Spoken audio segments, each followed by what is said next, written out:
Assalamualaikum sama réew assalamualaikum sama askan man la Arya Basit nek fi ci tool yi Angleterre Birmingham tay ñu ngi ci le 5 ci wéru août 2023 ma ñëwoon tay rek ngeen jappalé ma yeen ñëpp askanu Sénégal ngeen yóbbul ma message bi ba jox ko ñi nga xamantene ñom ñoy soldaaru Sénégal ñooñu nga xamantene suñuy papa lañu waye suñuy rak lañu suñuy mag lañu waye tamit suñuy jëkkër lañu suñuy jabar lañu ñenn ci ñoom suñuy mbokk yeen soldat yi xamna ni li di xew ci Sénégal yeen gis ngeen ko xamna ni réew mi di doxé yeen neexu leen ñun xam nañ ne waxuñu waa Pastef de xam nañ ni ci yeen bari na ay patriote xam nañ loolu waaye lim leen bëgg a yëgal mooy lu mel ni daana am ba romb te kenn du ko yëg li nekk di xew suñu réew waaye bi yoon yow soldaaru Sénégal bul wax ni yëgoo de bul wax ni yëgoo de soldat bul wax ni bañuy rey Thomas Sankara c'est parce que yow yëgoo ko woon dina la wax waaw dëgg la yëgoo ko woon yow soldaaru Sénégal bi bul wax ni yow bañuy empoisonné Cheikh Anta Diop yow yëgoo ko woon dina la ne waaw yow yëgoo ko woon yow soldat Sénégal ba tubaab bi di jaar si ñun di rey Kadhafi bul wax ni yow yëgoo ko woon soo ko waxee dinaa la wax waaw yow yëgoo ko woon Patrice Lumumba bañ koy takk ay loxo di ko dugal ci avion bi yóbbu ko fa nga xamante ne mooy Belgique ñu rey ko ba pare seeyal ko ci biir acide yow soldaaru Sénégal mën ngaa wax ni yow yëgoo ko woon mën naa laa gëm ni yow yëgoo ko woon waaye yow soldaaru Sénégal yow sama mag jooju sama papa sama yaay sama jabar yow sama jëkkër jooju nekk soldat ba ñuy yóbbu Ousmane Sonko mu nekk ay ab garab buy meññ pour mu mun a jàppale askanam bu tudd Sénégal ñu koy yóbbu pour rey ko ñooña nga xamante ne ñoo reyoon ñi ma la liimal ba noppi ñooy tubaab yi jaar si suñuy mbokk nit yu ñuul ñu ne leen reyal leen ñu kii parce que moom dafa bokk ci ñi nga xamante ne ñoom ñooy waaj a dimbali seen askan sa yow soldat si boo nee yow yëguloo ko booba dinaa la wax waxoo dëgg yow capitaine bi waxuma général bi de yow capitaine bi yow lieutenant bi yow colonel bi ba ñuy waaj a rey Ousmane Sonko yow yëg nga ko kon man Arya Basit maa ngi wax ak yow maa ngi lay wax fierté ba sa baay amoon ba ngay raam ñeenti tànk di ñëw ci wetu tànk si sa papa fa mu toog ci saison sa papa am fierté di la gis ngay màgg yow capitaine bi yow colonel bi yow lieutenant bi xamal ni fierté boobu est-ce que moom ngay am te nga bàyyil ko sa doom bii nga xamante ne moom nga bàyyi kër ga Sénégal ab gaal la moo ngay suux yaa ngi ko yëg yaa ngi toog di seetaan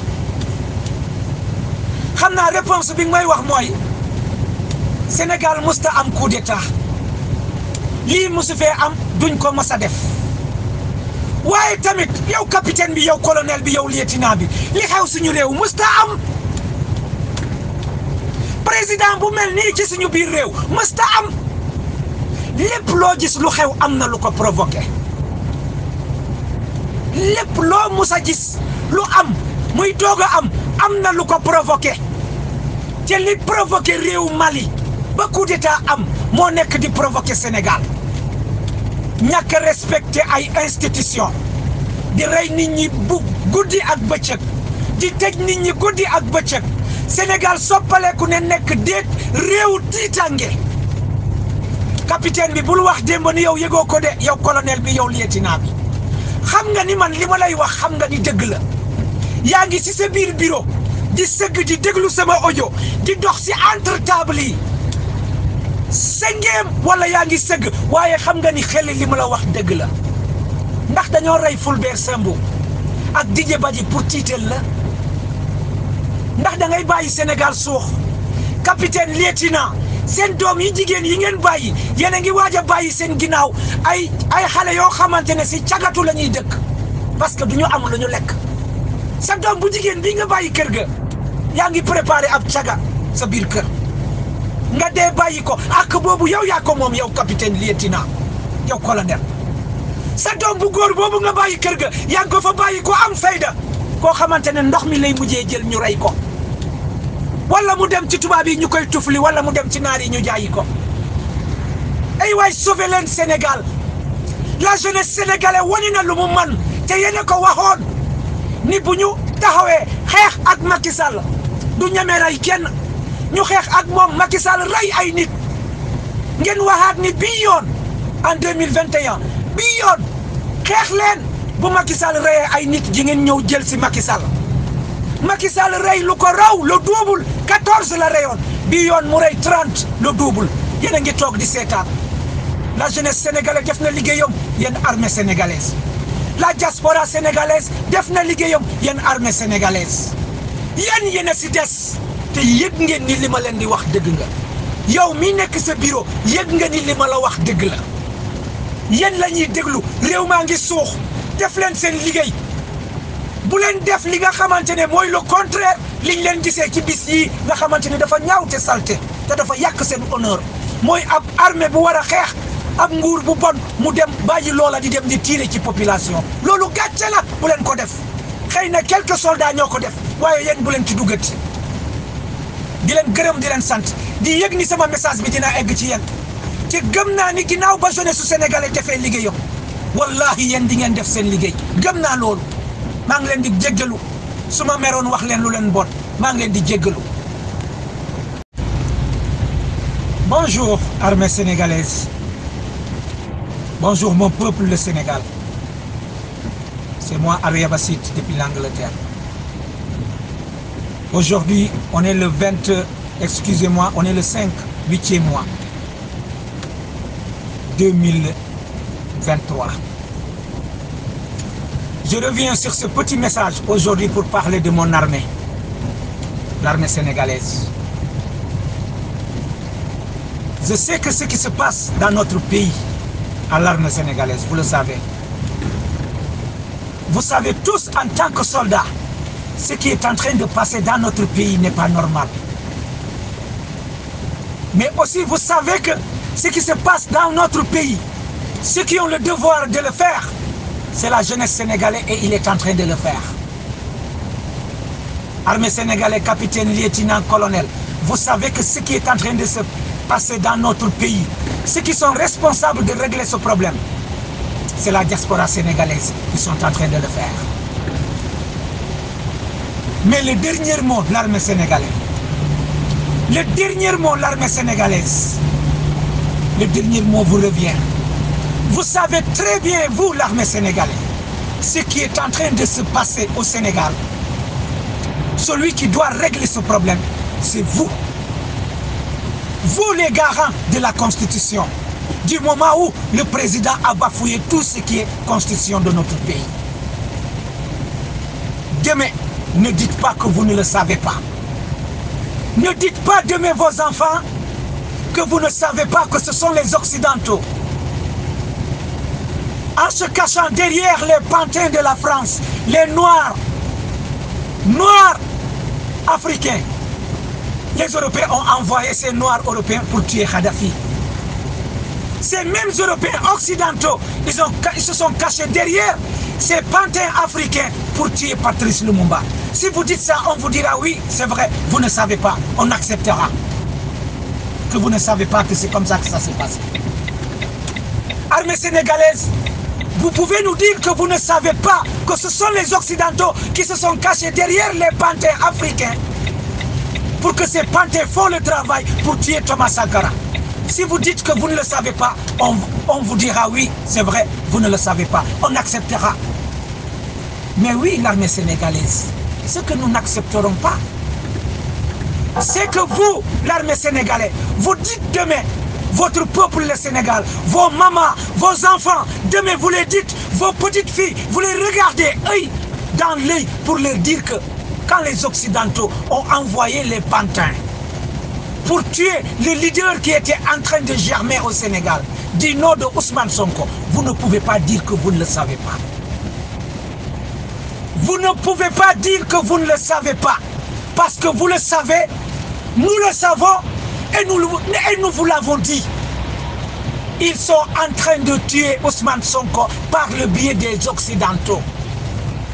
Ils ont envoyé les maîtres de service, les nègres de service, les pantins qui ont tué Thomas Sankara, Kadhafi et Patrice Lumumba. Ces mêmes Occidentaux et ces mêmes pantins, ce sont eux qui sont en train de faire le même boulot devant les mêmes armées africaines. C'est vrai, hier vous ne savez pas, mais aujourd'hui vous le savez. Oui, mon armée, tu pourras me dire que ça ne s'est jamais passé au Sénégal et c'est pour cela que tu ne peux pas le faire. Chaque chose a sa réaction.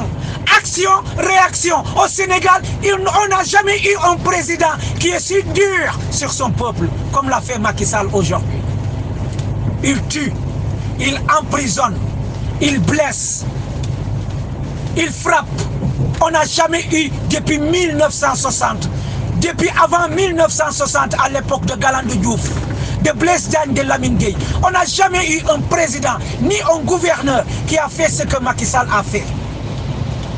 Donc comme il est le premier à faire ça, donc on doit avoir le premier coup d'État en Afrique au Sénégal. Ne me dites pas que ça ne s'est jamais passé en Afrique, au Sénégal. Oui, le Burkina Faso a réglé son problème, armée sénégalaise. Oui, la Mauritanie a réglé son problème. Le Mali a réglé son problème. Le Niger a réglé son problème. Êtes-vous poltron, l'armée sénégalaise? Réglez l'autre problème. Reposez le peuple sénégalais. Aidez le peuple sénégalais à s'en débarrasser de ce pantin de la France. L'armée sénégalaise, est-ce que vous savez qu'en déposant Macky Sall, vous arrêtez, vous stoppez net la guerre au Niger? L'armée sénégalaise, est-ce que vous savez, en arrêtant Macky Sall, vous allez arrêter des milliers de Sénégalais ou des milliers de soldats africains qui vont mourir pour les Occidentaux, parce qu'à cause du pétrole et le gaz et l'électricité du Niger, ils veulent faire la guerre par procuration d'utiliser nos soldats pour que eux continuent d'avoir l'uranium et le gaz au Niger. Est-ce que vous le savez? Nous allons continuer à être des esclaves qui vont lutter pour les Occidentaux, armée sénégalaise. Arrêtez ça. Ne dites pas vos filles demain. Ne dites pas vos petites filles de ce qu'ils vont devenir demain après votre mort. La prostitution. Elles vont devenir des prostituées parce qu'elles n'ont rien. Ta petite fille que tu as laissée à la maison, c'est toi le coupable, lieutenant, capitaine et colonel. Regardez-vous bien à vos petites filles et vos petits garçons. Dites-les que vous êtes les responsables de ce qui s'est passé au Sénégal. Si vous êtes fiers, comme l'a été votre père qui était fier de vous voir grandir, soyez fiers de vos enfants demain. Aidez vos enfants qui vont venir demain, armée sénégalaise. Parce que le pays qui s'appelle le Sénégal est un navire qui est en train de tanguer au milieu de l'océan. Si vous n'intervenez pas, ce navire va chavirer. À vous de jouer l'armée sénégalaise. À vous de jouer l'armée sénégalaise. Vous êtes des patriotes. Vous n'êtes pas de Pastef, mais vous êtes des patriotes. Nous savons que ce qui s'est passé la dernière fois, c'était une bavure. Une armée qui tire sur sa population, c'est une honte. Mais c'était quelques personnes qui l'ont fait, j'espère. Ce n'est pas toute l'armée sénégalaise. Intervenez pour aider le Sénégal. À vous de jouer après que la jeunesse sénégalaise et la diaspora sénégalaise ont déjà fait leur devoir. Ariabasit depuis l'Angleterre. Ciao. Partagez-moi tout ce audio sur toute l'armée sénégalaise. Merci.